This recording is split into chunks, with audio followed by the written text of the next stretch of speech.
A gente acabou de sair de um grande problema de saúde e agora, especificamente na Europa, esse problema foi substituído por outro que está parecendo ser muito pior na questão do custo, que é a crise energética. O mundo inteiro acabou sofrendo as consequências de todo o problema do C-19 e aí quando ele conseguiu escapar, veio aqui a crise energética. É verdade que essa crise não pegou o mundo inteiro, por exemplo, o Brasil não está passando por crise energética nenhuma, mas a Europa não pode dizer o mesmo. E a primeira coisa que eu quero falar aqui é algo que a mídia tradicional não está mostrando para os brasileiros, que são os protestos cada vez mais crescentes em toda a Europa. Heat or eat, ou seja, se aquecer ou comer. Congele os preços e não as pessoas. E de uns tempos para cá, realmente a crise energética vem ficando cada vez mais visível e não dá mais para varrer debaixo do tapete. Aqui você está vendo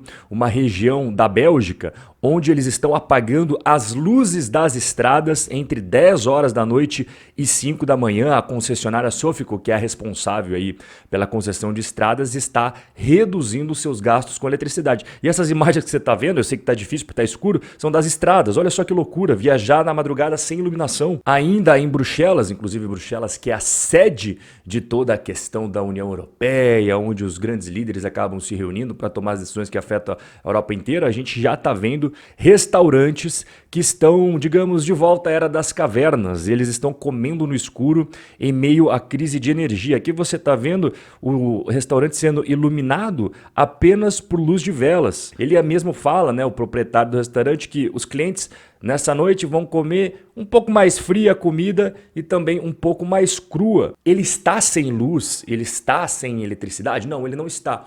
Mas ele fez isso aqui para chamar a atenção para as pessoas, o que pode acontecer num futuro não tão distante assim. E é claro que junto com o protesto, mostrando para as pessoas e para a mídia o que pode acontecer, ele também aproveitou ali para trazer uma nova forma de fazer os seus pratos para não gastar tanta energia elétrica assim, né? Ele está tentando unir o útil ao agradável, ou seja, mostrar para as pessoas a realidade e também economizar um pouco. Enquanto alguns restaurantes você pode desligar as luzes e deixar um clima, digamos, charmoso, até você contar uma bela narrativa para tentar justificar isso, tem outros lugares que não dá para fazer, né? Não podemos apagar as luzes e fazer nossos clientes sentarem no escuro, diz aí o gerente dessa rede de hambúrgueres da Hungria. A produção de alimentos, principalmente frutas e hortaliças, também envolve muito da questão energética e a preocupação também é grande. Queremos permanecer no mercado, não arruinar a reputação que desenvolvemos ao longo de anos. É a sexta geração da família dele que está envolvida nesse tipo de negócio e ele mesmo fala, o dono, estamos em modo de sobrevivência. E vários países da Europa, cada um está tomando de uma forma ou de outra uma medida para tentar enfrentar esse problema. Inclusive daqui a pouco vou mostrar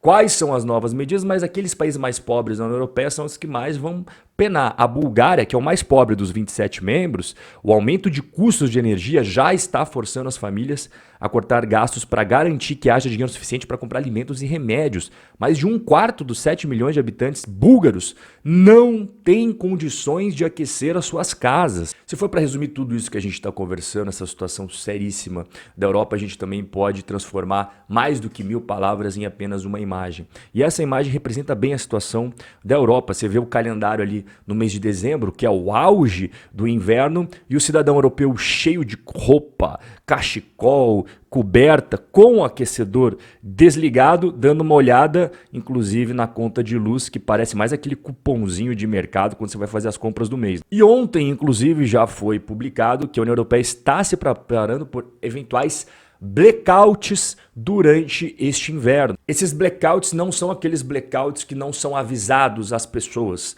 são blackouts programados, são cortes de energia que eventualmente podem ocorrer, principalmente na Alemanha, onde os cortes de eletricidade estão surgindo com um risco crescente, especialmente na parte sul da Alemanha, e as empresas de telecomunicações já estão preocupadas que esses cortes de energia podem causar interrupção nas redes móveis de celular. E no final do outono, mas principalmente no auge do inverno, a gente tem a parte de turismo muito forte, principalmente naquelas estações de esqui, né, os resorts de esqui. Só que eles também estão preocupados porque o custo de energia elétrica nesses locais é muito elevado. As contas de eletricidade das estações de esqui na França, elas podem se multiplicar em até 8 vezes. Então eu trouxe 2 exemplos ali de resorts em que as contas podem subir de 2 milhões de euros para 15 milhões de euros. E óbvio que isso daí ia levar os empreendimentos turísticos para o prejuízo, para o vermelho. E ontem houve um anúncio oficial. A Ursula von der Leyen, que é a presidente aí da Comissão de Líderes da União Europeia, trouxe uma série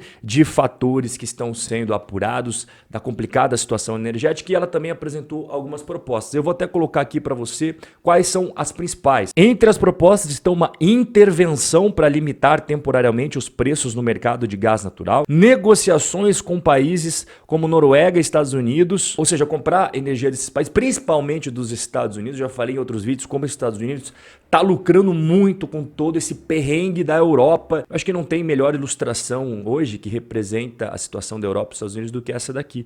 Você vê o bonequinho de neve fora de casa, completamente congelado, com o bonezinho aqui escrito europeu, e aqui você vê o tio Sam dentro de casa, bem aquecido, com um monte de saco de dinheiro, só vendo a situação da Europa. E o que mais me preocupa de todas essas propostas aqui, você limitar preços, você criar limites para o preço do gás natural, da eletricidade, e fazer pacotes de auxílio, fazer as pessoas economizarem cada vez mais energia e tal. Isso não resolve o cerne do problema. E o que me deixa mais chocado é que no meio dessa crise toda, nós temos ONGs que estão lançando contestações legais contra a tentativa da União Europeia de rotular energia nuclear e gás como verde. Você sabe que nos últimos anos a Europa fez uma grande cruzada contra petróleo, contra carvão, e a energia nuclear e o gás, eles ficavam meio que de fora dessa cruzada. Só que assim, hoje você está percebendo que não tem para onde correr. Estão correndo atrás do carvão, estão correndo atrás de diesel e petróleo importados dos Estados Unidos e do Oriente Médio, igual eu falei nos últimos vídeos. Mas mesmo assim, ainda tem ONGs que estão lutando agora, nesse momento, no meio do furacão, para você retirar a energia nuclear e também o gás natural como energias verdes. Só que mais uma vez aqui é importante deixar claro uma coisa.